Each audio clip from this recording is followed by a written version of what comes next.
ये मैडम देखिए ना, इधर इतना शोर करते, मेरा टाइम अभी नहीं जुड़ना चाहिए। ये टाइम जो है आप कम करें। ये देखिए क्या हो रहा है। ये जी आपका हो गया भाषण, बाहर जाइए। अरे कितनी चमचागिरी भाई है, कुछ तो यार शांत हो जाओ। इन्होंने कहा मैं भी मोदी जी को जानता हूं 30 साल से, तो मैं भी मोदी जी को 30 साल से जानता हूं, और वो उनको इतनी ये पसंद नहीं है जितनी हुई आज। और इसीलिए आप आज मेरी समझ में आया कि आज तक मोदी जी ने जो उन्हें भाषण अच्छा लगता है उसकी ट्वीट करके तारीफ करते हैं, लेकिन शिवराज जी की तारीफ आज तक नहीं की उन्होंने, जबकि इतना लंबा चौड़ा ये भाषण देते हैं। उनके आज कम से कम 200 बार उन्होंने नाम लिया होगा, और ऐसा कर दिया कि 2014 के पहले इस देश में कुछ हुए नहीं था, न बिजली खंबे थे, न बिजली थी, कुछ प्रगति हुई नहीं थी, न रेल थे, न ग्रामीण विकास हुआ था, न सड़क हुआ था, कुछ भी नहीं। यानी देवगौड़ा जी भी सुनते रहे कि वो भी 1 साल प्रधानमंत्री थे, उनके जमाने में कुछ नहीं। अटल जी भी प्रधानमंत्री थे, उनके जमाने में कुछ नहीं हुआ। बस सब 2014 के बाद ही हुआ। कमाल है। शिवराज जी ने भी आज क्या भाषण दिया, आप लोग तालियां बजा रहे। अरे कुछ तो समझाओ। तो माननीय निर्मला जी नहीं है, मुझे लगता है वित्त मंत्रालय के वित्त राज्य मंत्री जरूर होंगे, तो अपना भाषण शुरू करता हूं कि वित्त मंत्रालय का ये विनियोग विधेयक जो कि एक औपचारिकता है, ये जो है जो अतिरिक्त राशि लेना होता है, जो कि करीब 2,18,000 करोड़ के करीब 2,81,000 करोड़ जो है गवर्नमेंट ने सैंक्शन लिए है। हालांकि इसमें सिर्फ जो है उन्होंने 36,000 करोड़ का जो है चार्ज एक्सपेंडिचर दिखाया, लेकिन ये परंपराएं होता है। और मेरा ही मानना है कि वित्त मंत्रालय को ध्यान देना चाहिए कि जो पैसा दे रहे हैं उसकी जो है उसका पूरा डिटेल भी, विस्तार भी जो है उस मंत्रालय से जरूर लेना चाहिए। वो कुबेर की तरह होता है वित्त मंत्री, और कुबेर का काम सिर्फ पैसा देना नहीं है, ये भी पता लगाना है कि वो कैसे खर्च होता था। जो काम योजना आयोग पहले करती थी, लेकिन अब वो पूरी तरह से नहीं हो पा रहा क्योंकि योजना आयोग खत्म हो गया, और वित्त मंत्रालय को देखना चाहिए। जैसे उनकी उदाहरण के लिए डिफेंस मिनिस्ट्री, रक्षा मंत्रालय, कल उन्होंने भी जिक्र किया था, शक्ति सिंह जी ने भी इसका, रक्षा मंत्रालय पे जो खर्च है, तो अब आप ये कोई जो है उसके मामले में ये देखना पड़ेगा, नई रणनीति बनानी होगी। हमारा मेजर एक्सपेंडिचर आर्मी पे है, लेकिन पिछले युद्ध में आपने देखा कि 1 इंच भी मूवमेंट जो है आर्मी का नहीं हुआ। सारा युद्ध आसमान में लड़ाई कर, सारा युद्ध जो है आज जो चाहे ऑपरेशन सिंदूर हो, सिर्फ आसमान का युद्ध था, मिसाइल्स का युद्ध था, ड्रोन का युद्ध था। और इसी तरह जो है आज इजराइल और अमेरिका का जो ईरान में चल रहा, वो भी मिसाइल्स का युद्ध है, ड्रोन का युद्ध है। तो स्ट्रेटजी बदलनी पड़ेगी, हमें अब फोकस वहां करना पड़ेगा, मिसाइल डेवलपमेंट प्रोग्राम बनाना पड़ेगा। ट्रंप ने कहा था मैं 3 दिन में वार खत्म कर दूंगा, आज 18 दिन हो गए, कर पाए? क्योंकि ईरान का जो मिसाइल डेवलपमेंट प्रोग्राम था इतना बड़ा था कि आज तक वो लड़ रहे हैं, उनका मुकाबला कर रहे हैं। तो इसलिए जो है हमें भी अपनी रणनीति ढंग से सोचनी पड़ेगी कि हम जो पैसा दे रहे हैं अतिरिक्त जो है बजट के प्रावधानों में, तो हम उसको खर्च कहाँ पे करें। मिसाइल डेवलपमेंट प्रोग्राम और उसके साथ साथ जो है टेक्नोलॉजी डेवलपमेंट, इन्होंने कल कहा था कि रिसर्च डेवलपमेंट R&D पे खर्च होना चाहिए, तो मैं भी इस बात का समर्थन हूँ कि उसको करना चाहिए।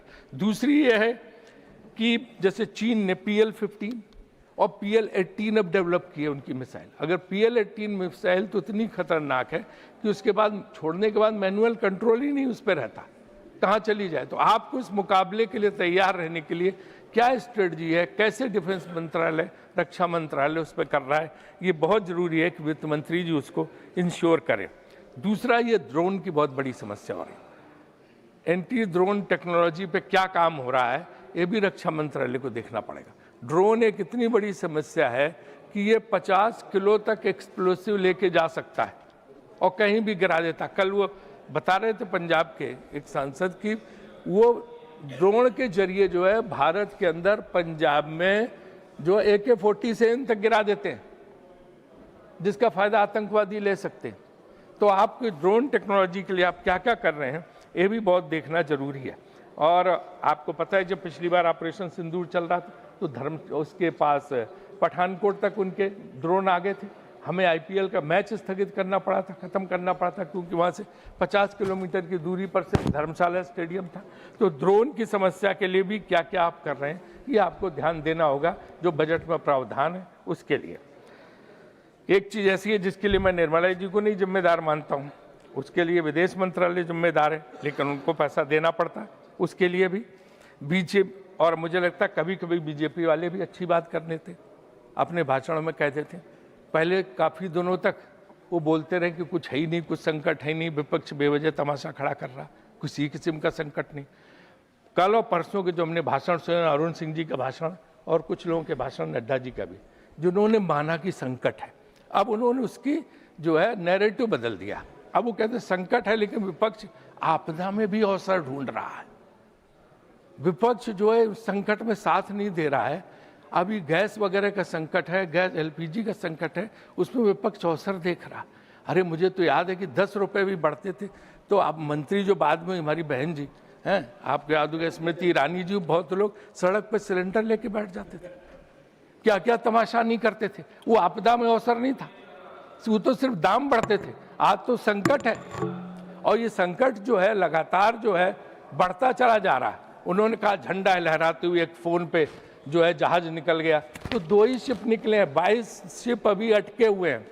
लेकिन ये सोचना पड़ेगा कि ये शिप अटके क्यों,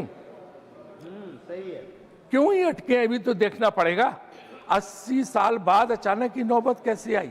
इतने इस देश में प्रधानमंत्री हुए, किसी के जमाने में नहीं अटके, चाहे नेहरू जी हों, चाहे उसके बाद लाल बहादुर शास्त्री हों, चाहे इंदिरा जी हों, और चाहे जो है आपके देवगौड़ा जी जा रहे हैं, इनके ज़माने में चंद्रशेखर जी, नीरज यहाँ बैठे हैं, इनके पिता बेस्ट रिलेशन ईरान से थे, सबसे हमारे अच्छे थे, इजराइल से भी अच्छे थे, ईरान से भी अच्छे थे, अमेरिका से भी अच्छे थे, रूस से भी अच्छे थे।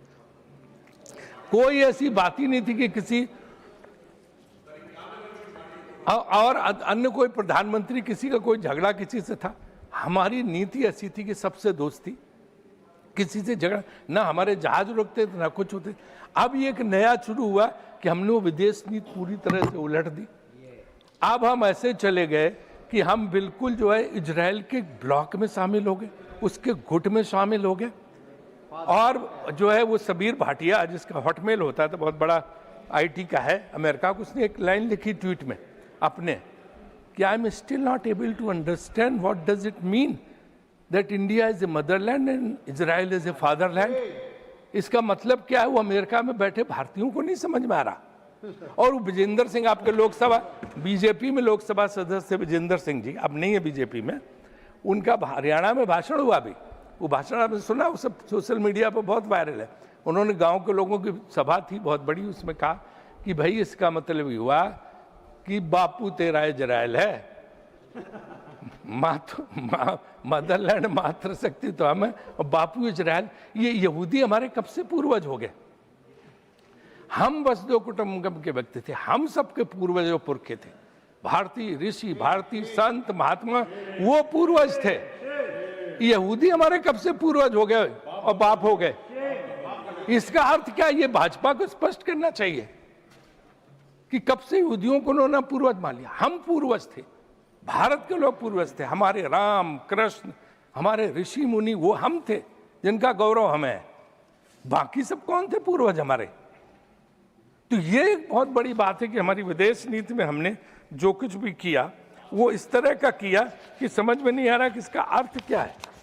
और यहाँ पे आपने देखा होगा कि क्या कि हम दुश्मनी कभी किसी से लेते नहीं थे, हम दूसरों की लड़ाई में अपना सर क्यों डाल रहे हैं?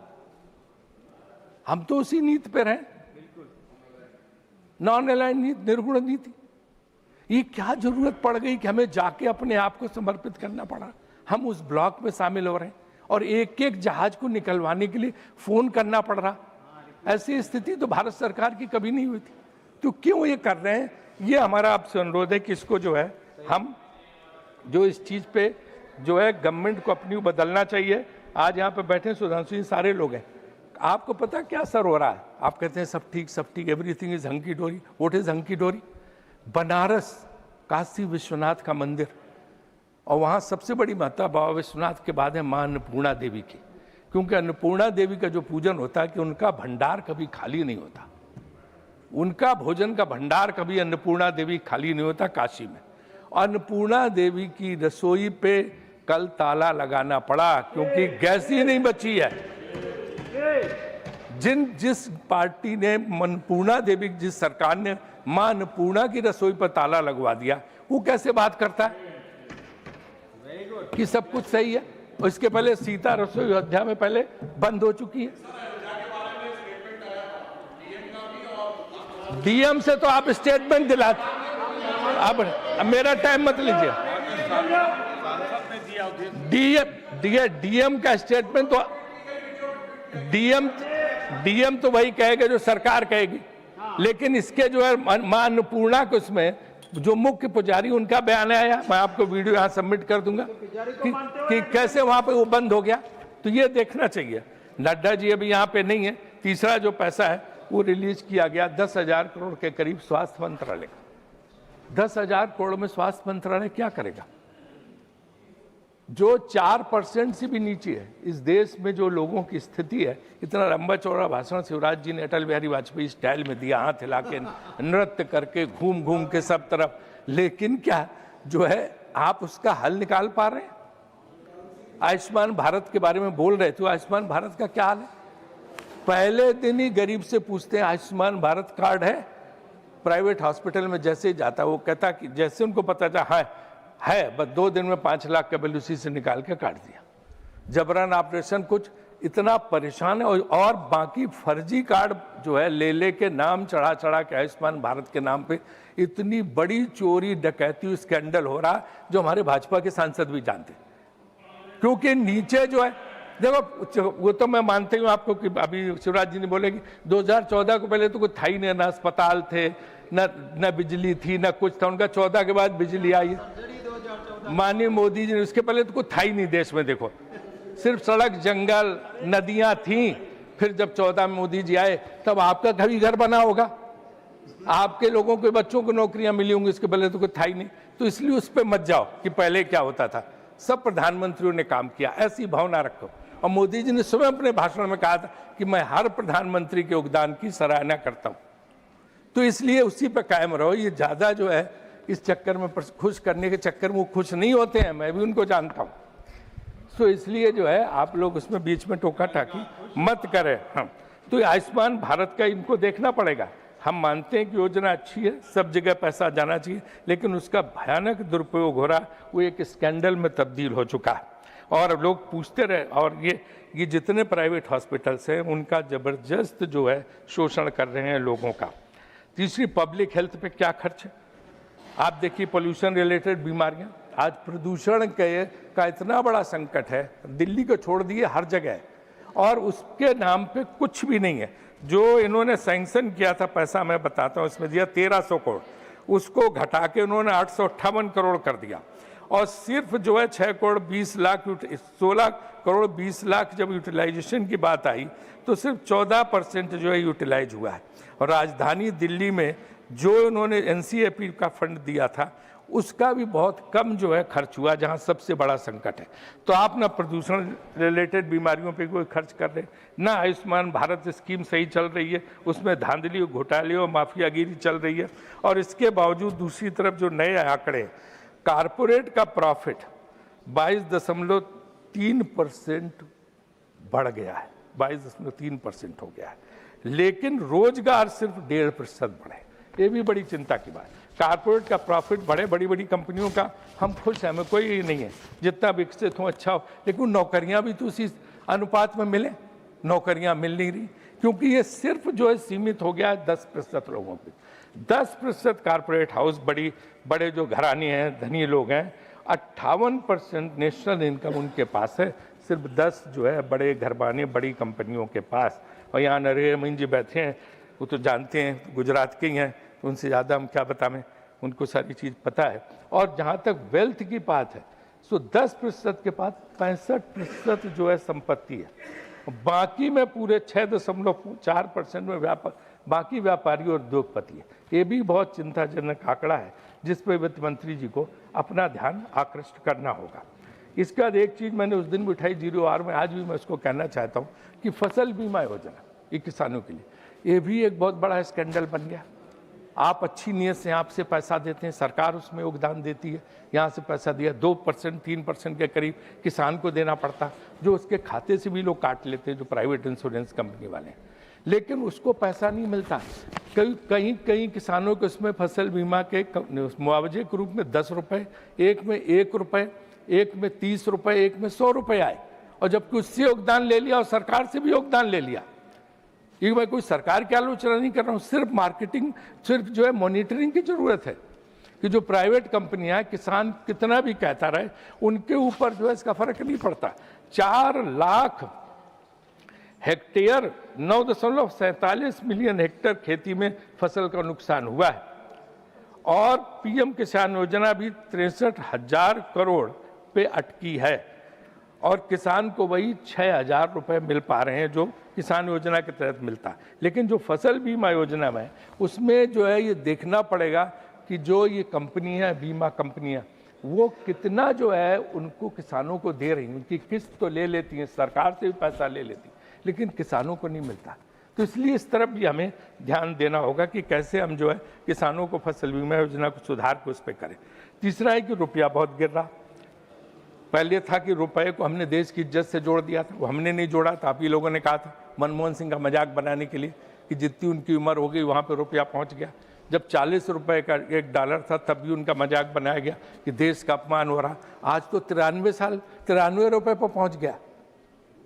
तो किसकी उम्र से हम जोड़ें इसको, और किस देश की इज्जत से जोड़ें इसको कि 93 रुपए पर पहुँच गया। तो ये जो है हमेशा आलोचना करने के पहले सोचना चाहिए कि हम भी इसको कभी जो है देख सकते, कभी हमारे ऊपर भी आफत आ सकती है। अभी शिवराज जी कह रहे थे कि आपने मनरेगा पे इतना खर्च किया, हम इतना खर्च कर रहे हैं।